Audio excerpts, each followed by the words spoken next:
একটু আলু ম্যাশ করে রেখেছিলাম সিদ্ধ করে, আর দিয়েছি ক্যাপসিকাম আর কয়টা মটরশুঁটি। এখন দিয়ে দেবো বাদাম। বাদামরা আমি ভেঙে নিয়েছি, চীনা বাদাম। এটা দাঁতের নিচে পড়লে অনেক ভালো লাগবে।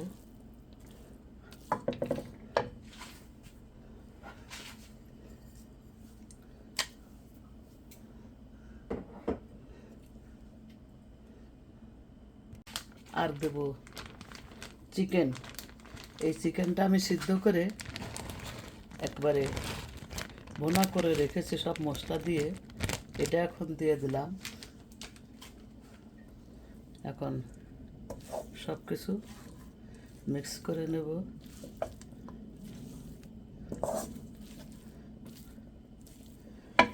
এটা দিয়ে একটা পিঠা তৈরি করব, চিকেন ভেজিটেবল।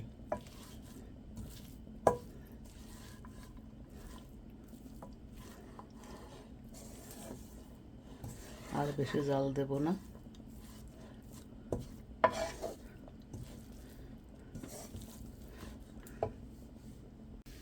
আমার পিঠার পুরটা হয়ে গেছে,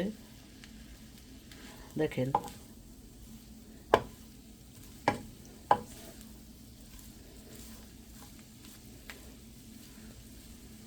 আসসালামু আলাইকুম বন্ধুরা। সূর্যমুখী ফুলের ভালোবাসা সকল বন্ধুদের জানাইলাম।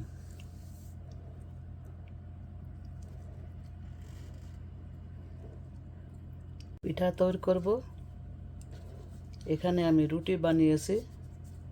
রুটিটাকে মাঝখান থেকে কেটে নিয়েছি, একেবারে মাঝখানে।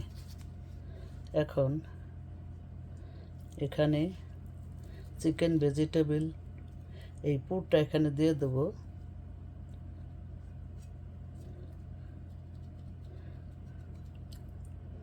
আর এই পানিটা সাইড দিয়ে পানি দিয়ে দেব।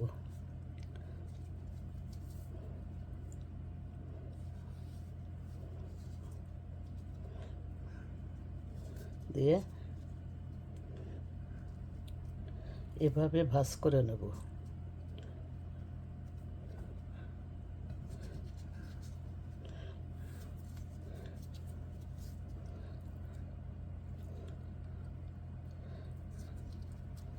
পানি দিয়েছি, চাপ দিলেই লেগে যাবে। এখন যেটা করব সেটা আপনারা সবাই জানেন। দেখতে সুন্দরের জন্য এই কাঁটা চামচ দিয়ে একটু চাপ দিয়ে নকশি করে নেব, আর কিছু না, সুন্দর দেখার জন্য।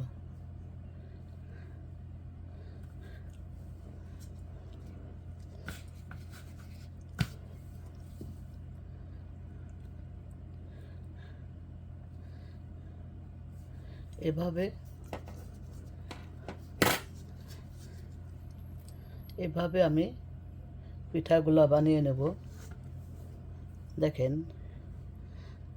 একইভাবে আরও 4টা বানিয়ে নিয়েছি। সব পিঠাগুলা এভাবে বানিয়ে নেব, সাথেই থাকবেন।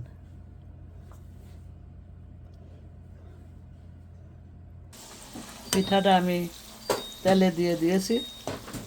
দেখেন, আস্তে আস্তে উল্টিয়ে পাল্টিয়ে মিডিয়ামে চুলার জাল রেখে আস্তে আস্তে ভেজে নিচ্ছি। মচমচা হলে নামিয়ে নেব। চিকেন ভেজিটেবল পিঠা, চিকেনও আছে, ভেজিটেবলও আছে।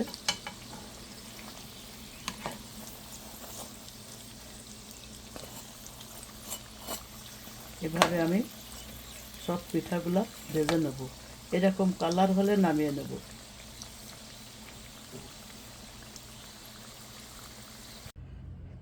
চিকেন ভেজিটেবল পিঠা তৈরি করলাম। এটা মজার একটা পিঠা, বানাবেন আর মজা করে খাবেন। পুরো ভিডিওটা দিতে পারলাম না, অনেক বড় হয়ে যায়। ভালো লাগলে একটা লাইক অবশ্যই দিবেন। আসসালামু আলাইকুম, আল্লাহ হাফেজ।